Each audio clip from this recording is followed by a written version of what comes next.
अस्सलाम वालेकुम नाज़रीन, यहाँ पर आपको एक ब्रेकिंग न्यूज़ से आगाह करते चलें। वनडे सीरीज़ की मनसूखी पर वेस्ट इंडीज़ क्रिकेट टीम के कप्तान का रद्द-ए-अमल। हम आपको मुकम्मल अपडेट से आगाह करेंगे। इससे पहले अगर आप हमारे चैनल पर न्यू हैं या पहली बार विजिट कर रहे हैं तो चैनल सब्सक्राइब करें, साथ दिए गए बेल आइकन को ऑल पर कर दें, शेयर करें, कमेंट करें ताकि हर नई आने वाली वीडियो आप तक बआसानी पहुँचती रहे। तो नाज़रीन, आपका कीमती वक्त ज़ाय किए बगैर चलते हैं वीडियो की तरफ। पाकिस्तान में होने वाली वेस्ट इंडीज़ के खिलाफ वनडे सीरीज़ की मनसूखी पर वेस्ट इंडीज़ क्रिकेट टीम के कप्तान का रद्द-ए-अमल सामने आ गया।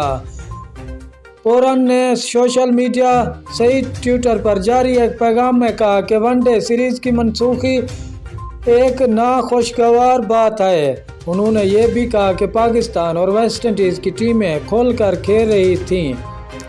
वेस्ट इंडीज़ के कप्तान ने पाक वेस्ट इंडीज़ सीरीज़ से मुतल्लिक ट्रेंडर भी अपने ट्वीट का हिस्सा बनाया। ख्याल रहे कि वेस्ट इंडीज़ के खिलाड़ियों और सपोर्टर स्टाफ में कोरोना वायरस के केसेस सामने आने के बाद पाकिस्तान और वेस्ट इंडीज़ के दरमियान वनडे सीरीज़ मुलतवी कर दी गई थी। पाकिस्तान और वेस्ट इंडीज़ के दरमियान वनडे सीरीज़ जून 2022 तक मुलतवी की गई है। शुक्रिया नाजरीन हमारी वीडियो देखने का। मिलते हैं नेक्स्ट वीडियो।